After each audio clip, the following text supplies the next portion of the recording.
What's up, guys? It's Adley. If you're like me and you're terrible at organizing things, well, you need a TidyMoose. But until you can have her, she's going to give you the best top 3 tips for each room. We're going to start with the laundry room. We're going to move to the kitchen. We're going to move to the bedroom. And I'm going to let her get started with the best 3 tips for the laundry room. Tip number 1 is to decant your soaps into glass containers. You can use a bunch of small ones or one big one, up to you. But the reason is you can see what you've got when you're running low, because there is nothing worse than opening up your soap thinking you have, and then there's nothing inside. So this also just makes it look prettier in the space, but make sure that you put it out of reach of children and pets. You do not want them getting into it, so I like to keep it on a high shelf if I can. Tip number 2 is to make sure that you have a clear space for folding. So don't do this. Make sure that you've got that space, and this brings us to tip number 3, which is to create a system within your laundry room so that you don't have what's going on the floor. You've got your darks, your lights, and your colors. They go in there, from there, to there, to there, to folding, and then make sure that you have a bin so that you can return everything where it needs to go. Now, not everyone has a laundry space this big. So what do you do in small spaces? Think vertical storage. We all have walls, so I like to utilize those walls. So getting something like this that you can hang on the wall for your ironing board and iron, or you can put shelves as well to store your soaps so that it's not on countertops or whatnot. Another thing you can do is utilize the tops of the machines. So you can create a little drawer, get one of these, you can put your bounce sheets, your soap, and it's in there, and then you can remove this if you need to and use the tops of the washer or dryer to do your folding.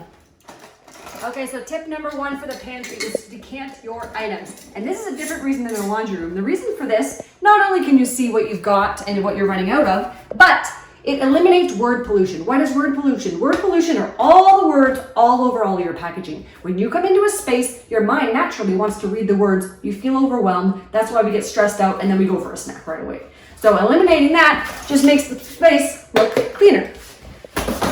All right, tip number 2. Put things into bins that are similar items. So over here, we've got all of our rice into one bin, makes it foolproof. All of our snacks, all of our protein bars, and so on. Up here, we've got anything you want to bake. You put that into a bin so that when you bake, you can grab it, take it out to the kitchen, do your baking, and then bring it back. And then you're not messing everything up. And you want to have flow within your space. So here I've got kind of your dinner, lunch items, snacks are here. So we don't want those separate. So what I'm going to do is I'm just going to take these out, put them side by side, like that. And then finally, you want to make sure that your snacks are out of your line of sight. This may sound silly, but right now, the things that I'm looking at, not these would be somewhere else. But the things that I'm looking at are not snacks, because the first thing I see when I come in are picnic items. That's not going to make me want to go to the snacks. It's going to make me focus on what it is that I came in here to do.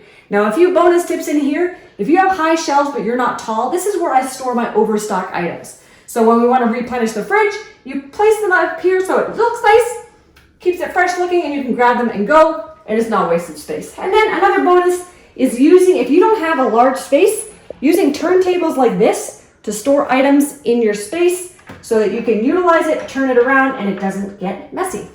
Fridge organization. This is one that people get wrong all the time. Reason being is they just get confused. They don't know where to put things. The first tip I would say is listen to your fridge. Most fridges come with labels already. If you don't have labels, you can go buy some so that it keeps things foolproof.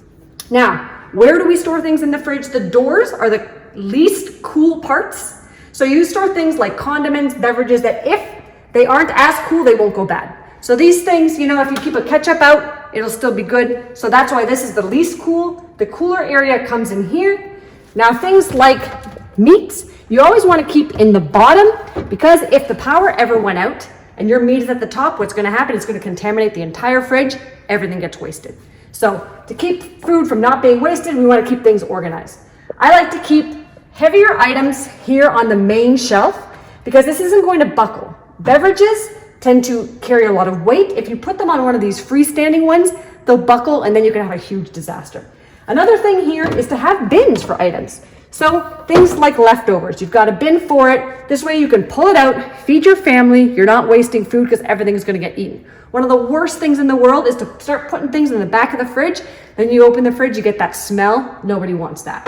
So bins are really important. And the final thing is to make sure that all of your leftovers are at eye level. Again, so that they don't get lost. They're not out of the way, not out of sight, out of mind. You're gonna eat those first, and then everything else, snacks, beverages, fruits and veggies, they're visible, but they're not in your way, so you know where to find them if you need them. Okay, so let's talk kitchen as a whole. The number one tip is to not keep your counters cluttered. Cluttered counters just make the place look a lot more stressed out, whether it's a large kitchen like this or a small one for an apartment. So keep them clear, you've got room for prep. Don't have too many things out, maybe one piece of decor, your knife set, that's about it. Next tip is to make sure that you have drawer dividers. Don't just throw things into a drawer like this. Do something a little more like this. So it has a home, everything has a home. When I take out this spoon, I know exactly where it's gonna go back, which is great. And that brings us to our third tip, and that is to create flow within the kitchen. If you look right here, you'll see that the dishwasher is right here. One of the biggest used items in our kitchen is cutlery.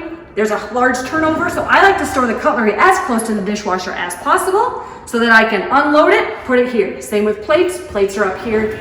And making sure that your glasses and cups are close to wherever you get your beverages from. So be it the fridge or the sink or the coffee machine. Welcome to the bathroom. The number one tip for the bathroom is to keep counters clean. The main reason for that is that most bathrooms have a toilet inside them. When you flush that toilet, the plume of germs that spews up all over your stuff is disgusting. So if your toothbrush is out, you don't want to be putting that in your mouth after. Ew. So that brings us to tip number 2, using drawer dividers and using drawers when you can to hide all of the items that you use most often. Those are easily accessible. You can just open it up and away you go.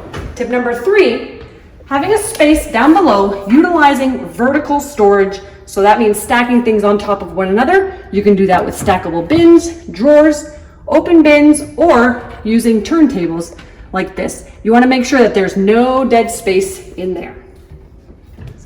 All right, this is my favorite room in the house to organize, and that is the closet. So the number one tip I have for everyone is to start off by getting unified hangers.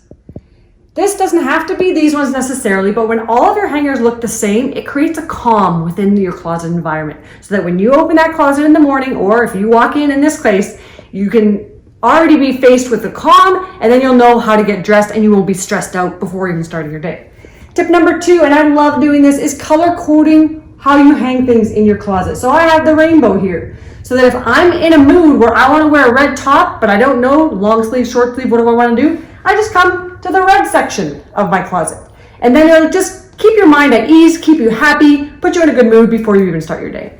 And then tip number 3 is for anything that's not hanging, that you're going to be folding, fold it into thirds so that you can put it in like a filing system. If you don't have drawers, you can use bins like we have here. And then all you do is you pop it out when you need it. When it's washed, you put it right back in and you can see everything you've got. Because when you stack things one on top of the other, sometimes the things at the bottom get lost and then they just end up sitting there forever. So what we're gonna do is we're gonna grab a shirt like this. You're just gonna fold it like you would regularly. Grab your pincher fingers, pinch those in like that, lay it down. And this is how most people fold a shirt. So you're already halfway there. Then all you do is you flip it over, 1, 2, boom. That'll fit in your drawer. You'll see all the designs so you know which shirt is which. Now let's talk pants. Pants are a fun one. So what you're gonna do is you're gonna have the crotch facing you. You're gonna fold it and you're gonna put the butt to the left. Reason being is when you lay it down, you'll see in a second, you're gonna fold in this little part just because all this does is it just takes up more space in the drawer. So now you'll probably get a whole other row in just by tucking this little guy in. Fold it down like that. So you want to keep looking at this pocket, okay?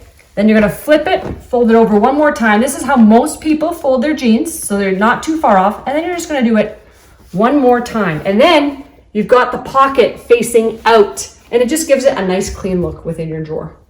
Now this is probably my favorite thing to fold because socks are just so much fun. And this same thing, you don't want to just throw your socks in a drawer because you don't know what's a pair, what's not, what you want to go with your outfit, whatever. So you're going to take your socks, you're just going to match them up together, heel to heel, and then stick your hand in the middle. I like to fold the open part first so that it hides it, then one more time, and then there you go.